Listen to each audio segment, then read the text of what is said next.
Muy buenas tardes, queridos amigos de Que No Te La Cuenten, aquí una vez más con las entrevistas, esta vez con el padre Ignacio Andereggen. Padre Ignacio, muchas gracias por atenderme, buenas tardes. Buenas tardes, padre Javier Olivera Rabasi. Le agradezco mucho la invitación y espero que sea útil la entrevista. Desde ya. Varios nos habían pedido una entrevista con un intelectual católico, a su vez sacerdote en este caso, el padre Ignacio es doctor en filosofía, doctor en teología por la Pontificia Universidad Gregoriana de Roma, a su vez profesor de las facultades de filosofía y de teología de esa universidad, profesor de historia de la psicología en el Pontificio Ateneo Regina Apostolorum de Roma, a su vez también profesor titular de metafísica y teología en las facultades de filosofía y letras y de derecho de la Universidad Católica Argentina, miembro de la Pontificia Academia de Santo Tomás de Aquino y de Religión Católica. Es decir, en el ámbito intelectual católico, al menos de habla hispana, y sobre todo en el ámbito incluso del pensamiento tomista, de la filosofía perenne, es bastante conocido, muy conocido, diría yo. Una autoridad. Así que aprovechando que el padre Ignacio va y viene a Europa dando clases allí, allá y acá, en Argentina y en Roma, es que tratamos de, en sus intervalos que tiene, de hacer esta pequeña entrevista. Padre, gracias entonces por atenderme. Usted es sacerdote, como decíamos antes en la presentación, pero además es un intelectual, o sea, se ha dedicado a la vida intelectual prácticamente toda su vida. ¿Cómo es Toda esto mi de vida, llevar sí. mutuamente las dos vocaciones, al sacerdocio y a la vida intelectual? Bueno, aquí hay que considerar que la vida intelectual es una participación de la actividad de la mente de Cristo. El sacerdote obra en la persona de Cristo y, como dice Santo Tomás también en la Suma, ex persona Christi, desde la persona de Cristo, al punto que le presta la voz para la consagración, para la transubstanciación, para que se haga presente el cuerpo y la sangre de Cristo. Ahora, el sacerdote no es solamente el hombre del culto, es el maestro, es también aquel que dirige las almas, que es padre espiritual. Y como decían los medievales y el mismo Santo Tomás, el sacerdote obra en la persona de Cristo, pero también como un sello de la Santísima Trinidad. Se puede decir que obra en la persona del Padre y en la persona del Espíritu Santo. Y por eso la mente del sacerdote no es solamente un reflejo, aunque imperfecto, de la mente humana de Cristo, sino también de su mente divina. Por eso es como un instrumento de la Santísima Trinidad para hacer presente la vida de Dios y también la providencia, el gobierno de las criaturas y la inspiración espiritual. Todo eso se realiza de muchas maneras, porque ningún sacerdote puede representar perfectamente el único mediador entre Dios y los hombres, que es Jesucristo, pero hay una afinidad muy importante, que no es simplemente externa, sino esencial, entre la misión del sacerdote intelectual. Se trata de que Cristo sea la cabeza de todas las cosas, y Cristo es la cabeza, como toda cabeza, por su inteligencia, lo cual evidentemente no obsta para que esté lleno de caridad y gobierne las almas suavemente, y toda la iglesia por la caridad que viene del Espíritu Santo, que habita en la persona de Cristo. Pero la función propia de la guía espiritual corresponde a la inteligencia. El gobernar es un acto de la inteligencia, no es primero de la voluntad. Y por eso, en cuanto el sacerdote representa a Cristo, que es Rey del universo, que gobierna todas las cosas, empezando por las cosas humanas y después los ángeles e incluso las cosas materiales, es natural que el sacerdote requiera una actividad intelectual muy importante. De hecho, la Iglesia Latina pide que los sacerdotes se preparen con un estudio muy riguroso de la filosofía. Por otra parte, la exigencia de nuestro tiempo deriva de la configuración de la cultura a partir de la revelación que produjo un perfeccionamiento filosófico y cultural que se dio desde hace muchos siglos. Por eso, para interpretar adecuadamente nuestro tiempo, es necesario no solamente tener una buena filosofía y una buena teología.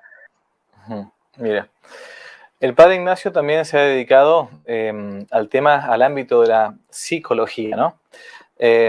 Y principalmente, según entiendo, a ver también sus principios. Yo hace varios años leí en un trabajo de alguien que no puede ser tildado de ortodoxo necesariamente, Erich Fromm, que decía que antiguamente lo que hoy entendemos por psicología antes se llamaba simplemente ética, ¿no? La ética, o sea, el intentar cambiar los hábitos de las personas. ¿Usted cree que hoy por hoy el pulular de tanto psicólogo, tanto psicologismo, ¿no? Hablo incluso del bueno, mi propia madre es psicóloga, ¿no? Pero ¿usted cree que exacerbarse del psicologismo ha ido como de la mano de un decaimiento incluso de nuestra propia vida espiritual o vida sacramental, o más aún, el hecho de que la gente quizás no va tanto hoy al confesionario, sino más bien al psicólogo? Sí, claro, Freud mismo decía que el psicoanalista reemplaza al sacerdote. Sobre todo es importante citar a Freud porque en algunos países tiene un influjo muy importante, especialmente en la Argentina, y a partir de la Argentina se difundió en América Latina, incluso en España. Por otra parte, el psicoanálisis tiene su vida propia en Europa, incluso en Italia, por supuesto en Estados Unidos. Está difundido universalmente, pero no es evidentemente la única corriente que existe. Lo que hay que tener presente es que el psicoanálisis freudiano, que de alguna manera pone el modelo para otros tipos de acercamiento psicológico a la realidad humana, el psicoanálisis freudiano es una respuesta integral a los problemas humanos que abarca lo que clásicamente corresponde al nivel filosófico y por tanto ético, y también al nivel teológico, porque Freud tiene una interpretación de la función de Cristo, del papel de la Iglesia, del pecado original, etcétera.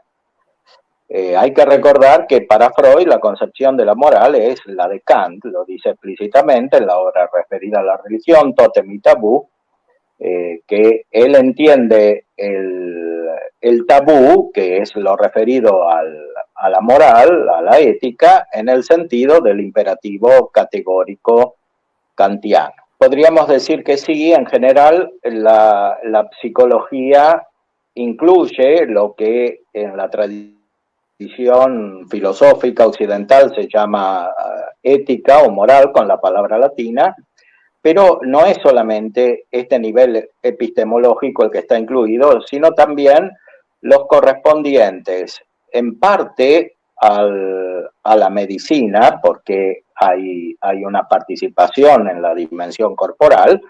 Ahora, lo específicamente dirigido al estudio del condicionamiento corporal de la vida psíquica es la psiquiatría, que es distinta de la psicología. Sin embargo, en la psicología es necesaria la consideración también de los procesos orgánicos. Pero además, dado que el hombre es una unidad, y esa unidad, como decía Aristóteles, se entiende especialmente desde el fin, hay que considerar no solo el fin natural de la vida moral, sino también y sobre todo el fin sobrenatural. De manera tal que una psicología integral no puede prescindir de los aspectos sobrenaturales, es decir, del pecado, de la gracia, que son objeto de la ciencia teológica. La ciencia teológica incluye de alguna manera las ciencias humanas subordinadas a ella, las ciencias filosóficas, y dentro de las ciencias filosóficas también los otros niveles epistemológicos que se pueden considerar, por ejemplo, en la modernidad. Todo eso requiere, por supuesto, una distinción adecuada de los objetos y también una consideración total, que es la propia de la mente de Dios. Solamente Dios conoce la persona en su particularidad. Como ya decía Aristóteles, la inteligencia humana no es capaz de llegar a lo particular directamente. Conoce directamente lo universal, la esencia de las cosas materiales entre las cuales está el hombre, pero no puede llegar a la particularidad. En cambio, Dios sí llega a esa particularidad y la participación de la luz divina está en el hábito teológico, en el hábito de la fe, por ejemplo, del psicólogo, y sobre todo en los dones del Espíritu Santo, está también en los dones del Espíritu Santo, muy especialmente en el don de consejo. Ya que usted recién mencionó el tema de la naturaleza y la gracia, hay en el siglo XX una gran disputa. La gente que nos está escuchando no tiene por qué conocerla, pero la resumo simplemente, entre lo que es el mundo natural y el mundo sobrenatural. No entramos acá en ese tema.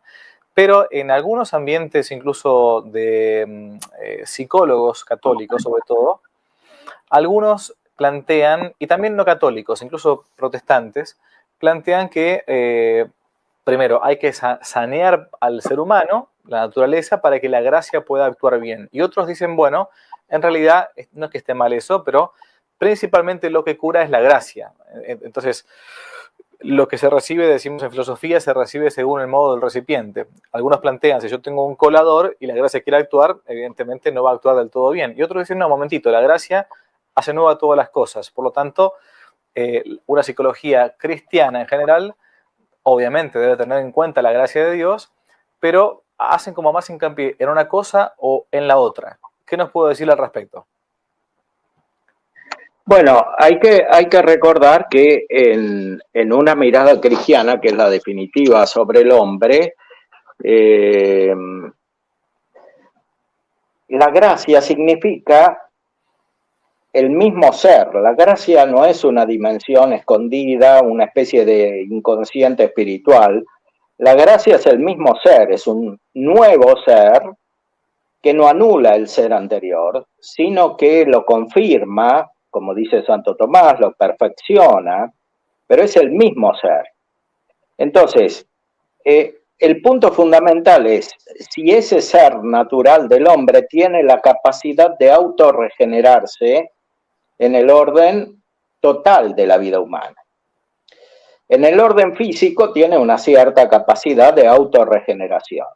En la enfermedad, a veces, no es necesario la intervención de la medicina, el cuerpo tiene los elementos como para volver a su equilibrio natural. En el orden de la vida total de la persona, esto no se realiza de la misma manera, porque la persona tiene un núcleo principal que es espiritual, y este núcleo espiritual es el ser en el sentido principal que depende solamente de la creación divina. Solo Dios puede poner el ser, crear, y solo Dios puede reconstituir el ser en el sentido principal. Por eso se dice que solo Dios puede entrar en el alma, solo Dios puede iluminar de manera tal que se engendre una idea, o puede hacer una moción de manera tal que se haga un acto bueno de la voluntad. Solo Dios puede hacer eso. Entonces, cuando el espíritu está dañado, y no solamente la parte corporal por el pecado original, es necesaria la intervención divina, y esa intervención se da de muchas maneras, es un tema muy articulado, pero principalmente cuando Dios dona su gracia. No se puede tener la bondad total humana sin la gracia divina, según la antropología teológica de la tradición y la antropología teológica que sostiene la Iglesia Católica. Es decir, Sin la gracia, el hombre no puede ser totalmente bueno. Puede hacer algunos actos buenos, que son actos naturales, imperfectos, pero no puede hacer todos los actos buenos, incluso en el orden natural. Eso quiere decir que no puede dejar de desviarse gravemente de la ley natural sin el auxilio de la gracia. No en cada acto particular, porque puede hacer algunos actos buenos, por ejemplo, pagar impuestos o amar al padre o a la madre, naturalmente, o tener amigos, pero no puede hacer todo lo que corresponde a la vida humana, todo el bien de la vida humana, que es el que exactamente denominamos como moral, sin el auxilio de la gracia. Y por supuesto, sin la gracia no puede realizar los actos sobrenaturales que conducen al fin. Si consideramos todo ese conjunto, podemos entender cómo la vida humana está desordenada si no está presente la gracia de Dios. El psicólogo, si tiene los medios para hacerlo, es decir, si tiene fe, debe considerar al individuo no solamente en un aspecto aislado, particular, sino en toda su persona y en el dinamismo de esa persona, que es justamente lo que hace la visión psicológica del siglo XX, especialmente la visión freudiana y toda la que deriva de la tradición de Freud. Es decir, considerar la totalidad del fenómeno humano, de la conducta humana, personal y comunitaria, social. Entonces, el psicólogo católico, con los medios a su alcance, es decir, con la mirada de fe, con la gracia que tiene, con la caridad que tiene, debe utilizar todos los niveles epistemológicos y principalmente el último de todos, que es la mirada teológica, que no anula a los demás, sino que les da un último sentido. Y sobre todo debe confiar en la acción del Espíritu Santo, en el don de consejo del Espíritu Santo, que está justamente para entrar en las situaciones particulares donde la ciencia no alcanza. Correcto. Lo saco un poco del ámbito filosófico, padre. Lo llevo un poco a la actual situación de la Iglesia. El Papa Benedicto XVI, cuando todavía no era Papa, estaba por ser nombrado Papa en el 2005, tuvo un famoso discurso allá en el Coliseo, yo estaba presente en aquel momento, era seminarista, me acuerdo, donde dijo esa famosa frase de que a veces la Iglesia parece que está haciendo como agua, ¿no? O sea, como que está haciendo, incluso que la cizaña a veces parece prevalecer por sobre el trigo, ¿no? Siendo usted que es un hombre de estudios, ¿no? ¿Cuál cree usted que puede ser el origen intelectual de esa actual crisis de la Iglesia?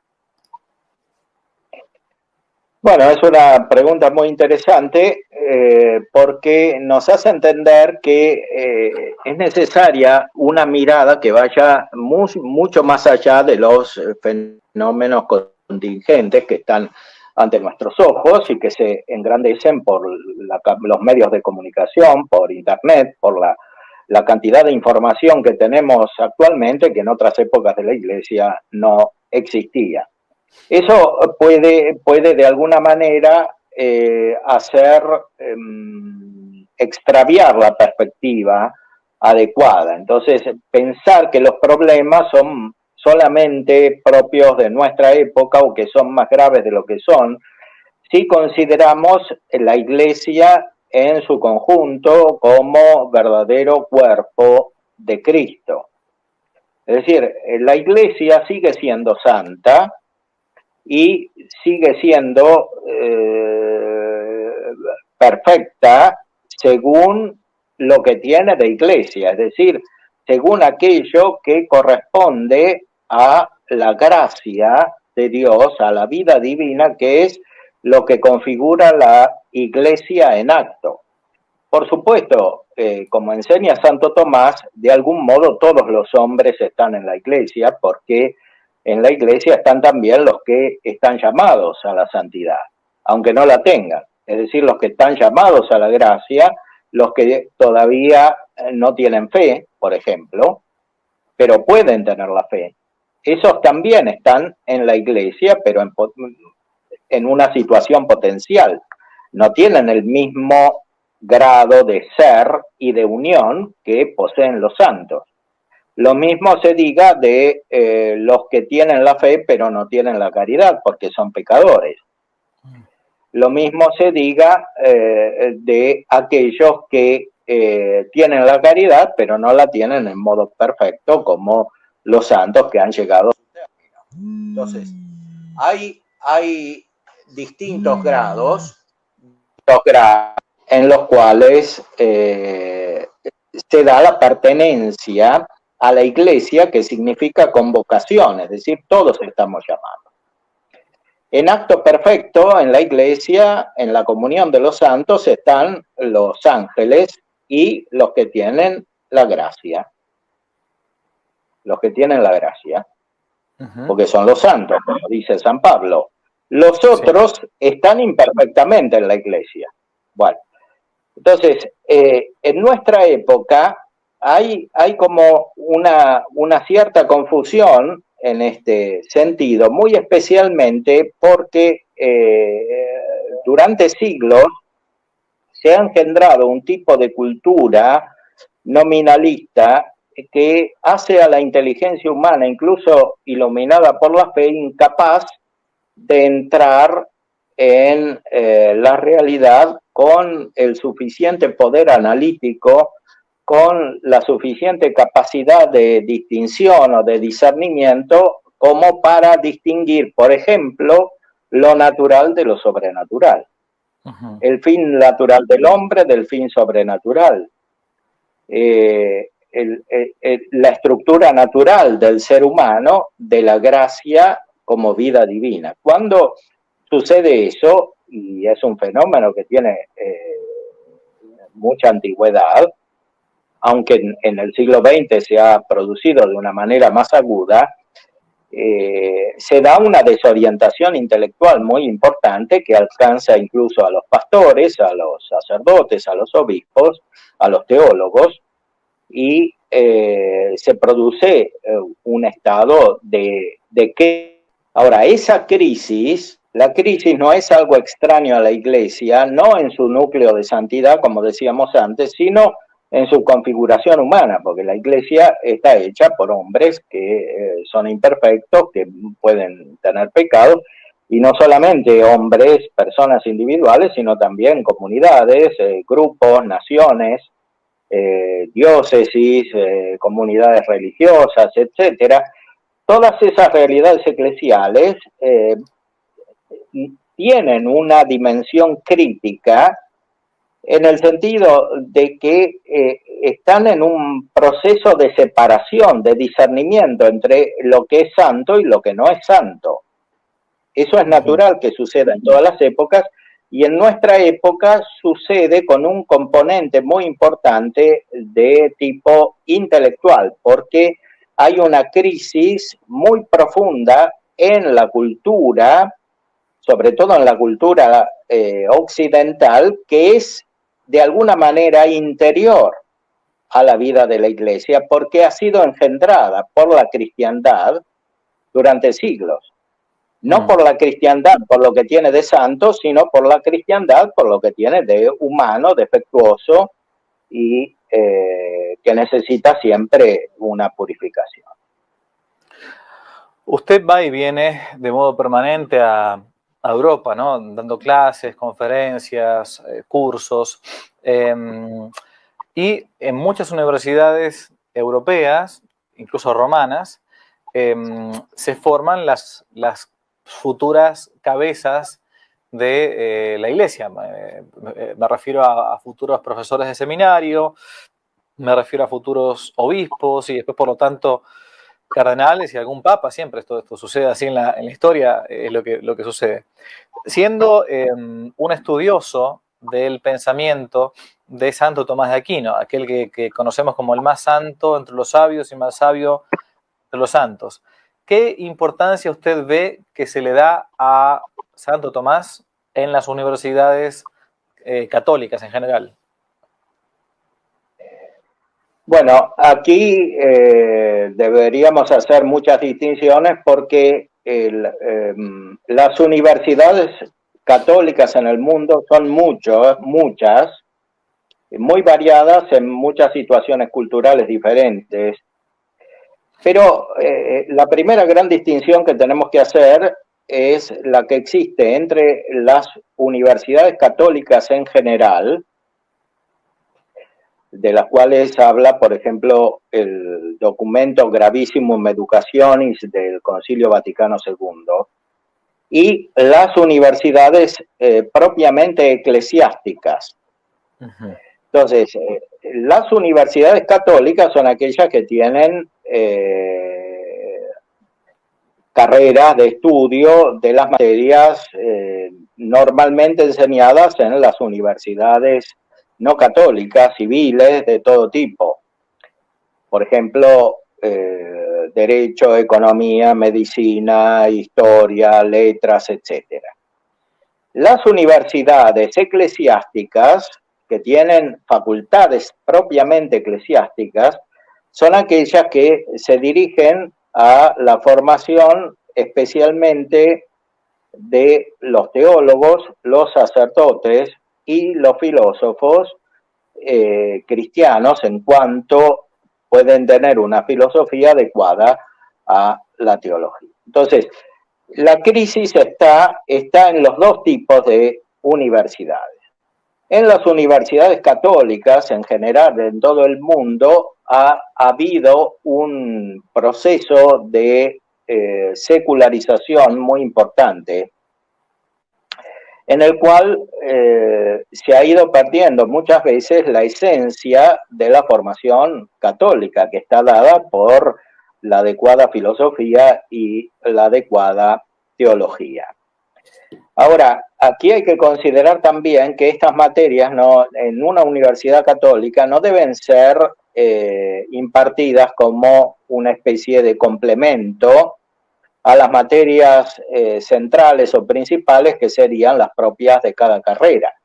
En realidad deberían ser las materias centrales estas, o sea, todas las otras materias, las materias de las diferentes ciencias, deberían ser impartidas en modo tal que se adecuen a la teología y a la filosofía de la Iglesia Católica, cosa que muchas veces no sucede en general en el mundo, en los distintos continentes, y eso ha sido así en gran medida por una desatención por parte de los pastores, de los obispos, de los sacerdotes, incluso se podría decir de la Santa Sede durante los decenios, y esto ha derivado en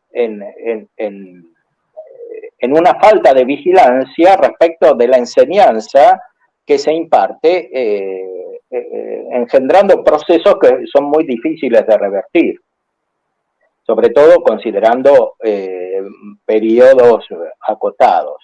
Entonces, ahora la situación es más dificultosa en este ámbito y no puede remediarse sino a largo plazo, empezando por las universidades de tipo eclesiástico, donde se forma sobre todo a los pastores, a los sacerdotes, a los teólogos, a los profesores de teología y de filosofía y a los futuros obispos. Entonces, estas universidades están en distintos continentes, pero sobre todo están en Roma, que tiene una vocación especial histórica respecto de la formación de los pastores. Recordemos la encíclica Eterni Patris de León XIII, que era un papa no solo muy inteligente y muy despierto para captar lo propio de la situación cultural de su época, sino que se involucró personalmente en el estudio, en el favorecimiento del estudio de la filosofía y de la teología de Santo Tomás de Aquino, que justamente consideró como estratégicas para revertir los males de la situación cultural contemporánea, que están derivados en gran medida del racionalismo y del iluminismo. El racionalismo y el iluminismo no pueden combatirse solo con una actitud fideísta o que tenga las apariencias de fideísmo.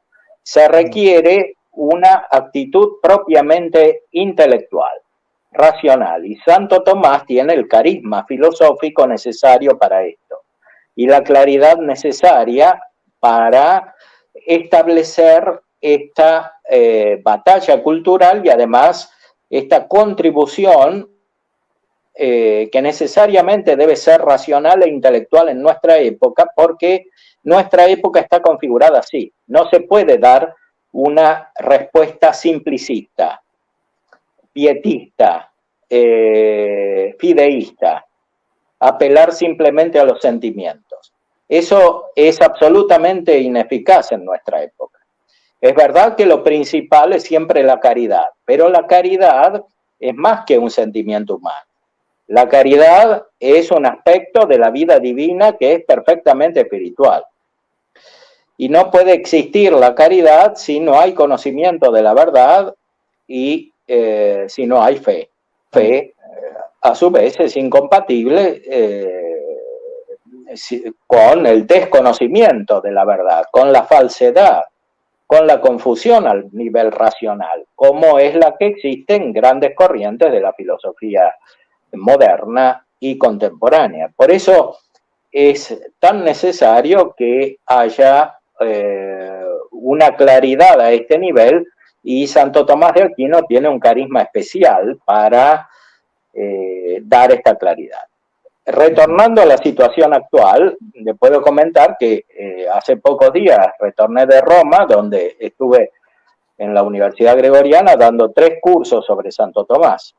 Uno sobre el influjo de Dionisio y de la patrística griega en la teología tomista, otro un seminario sobre las virtudes teologales y otro curso de teología dogmática sobre la caridad como centro del método teológico de Santo Tomás de Aquino. Y los alumnos eran, en estos 3 cursos, eran sacerdotes que venían de todas partes del mundo, muchos eran europeos, de Alemania, de Francia, de España, de Italia. Sí, podríamos decir que lamentablemente había pocos de América Latina. Esto puede deberse a la situación extraordinaria de la pandemia, pero también se debe al hecho de que en muchas universidades de América Latina el estudio de Santo Tomás no es suficientemente presente como para despertar el interés de los jóvenes como para profundizar su obra y darse cuenta de la raíz de muchos problemas que tenemos en nuestra situación contemporánea. Sí, de hecho es así. O sea, en los cursos sobre Santo Tomás se inscriben más europeos, pero esperemos que podamos hacer una labor importante en nuestros países, en Hispanoamérica, en Brasil, donde hay tantos interesados que muchas veces no encuentran el canal de formación necesario para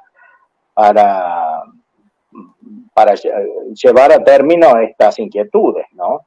Que nacen espontáneamente, pero que muchas veces no se pueden desarrollar. Por eso es tan importante que en nuestros países de habla hispana tengamos núcleos de formación importantes en el tomismo para dar claridad en la situación de la Iglesia contemporánea.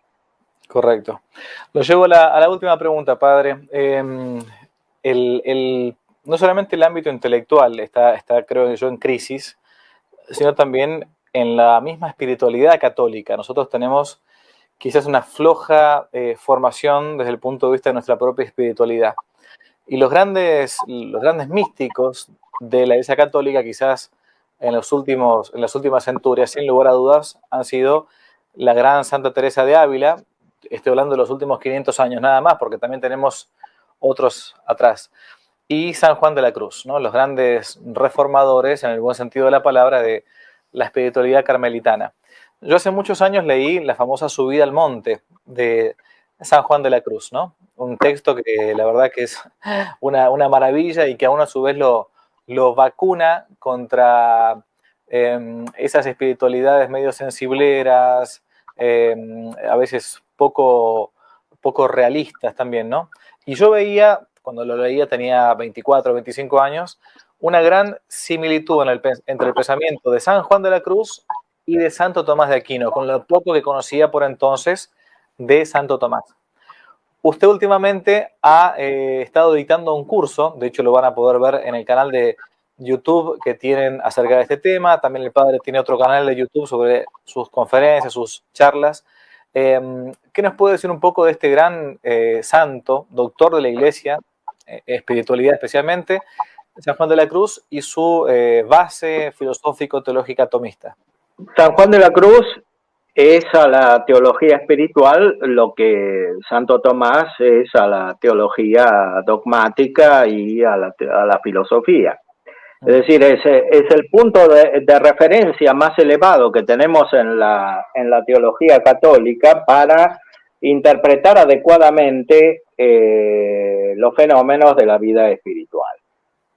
Y a propósito de esto, hay que señalar lo que advertía ya hace un siglo un gran teólogo español, el padre Juan Arintero, dominico, acerca de la pérdida del sentido de la mística tradicional, que es solidaria de la racionalización que tuvo un ápice en el iluminismo en el siglo XVIII de la cultura de la cristiandad y ahora, en cierta manera, de la ex-cristiandad. San Juan tiene los elementos filosóficos fundamentales y los elementos teológicos derivados de la gran tradición medieval en una sintonía perfecta con la tradición mística, especialmente con la que viene de Dionisio Areopagita y de los grandes autores medievales que lo interpretaban y lo seguían.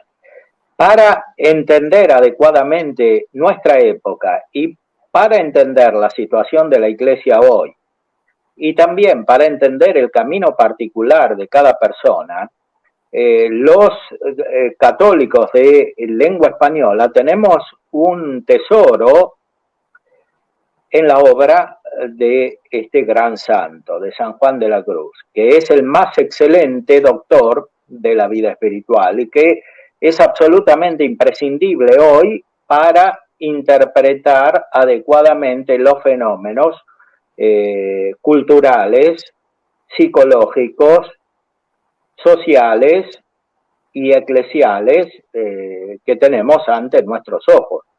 Cuando uno vive en otros países que no son de lengua española, donde ni siquiera a veces hay una idea de lo que San Juan de la Cruz dice, toma conciencia del tesoro escondido, que significa este autor, no solo él, por supuesto, Santa Teresa y tantos otros autores de la gran mística del siglo de oro y de otras épocas de la tradición española. Entonces, creo que este punto es uno de los que tenemos que tener en cuenta para considerar también nuestra misión respecto de la evangelización de todo el mundo. No solo de los países que eran cristianos, sino también de los nuevos, que se apoyen sobre una sólida concepción espiritual para que se ahorren los problemas de la cristiandad occidental que ha caído en las crisis que hemos descrito por razón de esta mentalidad racionalista, naturalista y reductiva que se alejó crecientemente de la auténtica mística. Ujú. Por las dudas, como la gente que nos está escuchando quizás quieran ir al concreto y ver un libro, digamos, ¿no? Que si alguien no leyó nunca nada respecto de San Juan de la Cruz y se quiere comenzar de a poquito a ver lo que es su espiritualidad, ¿qué cosas le podríamos recomendar comenzar a leer? Yo diría que para comenzar a leer a San Juan de la Cruz, simplemente hay que tomar el orden en el que están puestos los libros, pero tal vez leerlos en paralelo. Por ejemplo, el principio de la subida del Monte Carmelo y el principio de la Noche Oscura, porque ambos se refieren a los principiantes. Entonces, Claro. eh, y se complementa el aspecto activo, o sea, lo que el sujeto debe hacer, vagamente lo que en general se llama ascética, con el aspecto más pasivo, con el aspecto que en general un poco imprecisamente se puede distinguir como mística, porque en realidad la mística abarca también la ascética, ¿no? Que es lo que enseña el mismo San Juan de la Cruz. Pero puede ser útil comenzar por el principio de ambas obras y después también leer algo, pero no todo, del cántico espiritual y de la llama de amor viva, hasta que se tenga la familiaridad necesaria como para continuar y después ver el conjunto, ¿no?, de las obras. Perfecto. Padre Ignacio, ha sido un gusto muy grande. Muchísimas gracias por el tiempo. Sé que estaba unos días de vacaciones y nos otorgó estos minutos para conversar un poco. Así que le agradezco Bueno, muchísimo. muchas gracias. Gracias a usted, Pablo. Muchas Siga haciendo gracias. el bien. Adiós. Dios lo bendiga.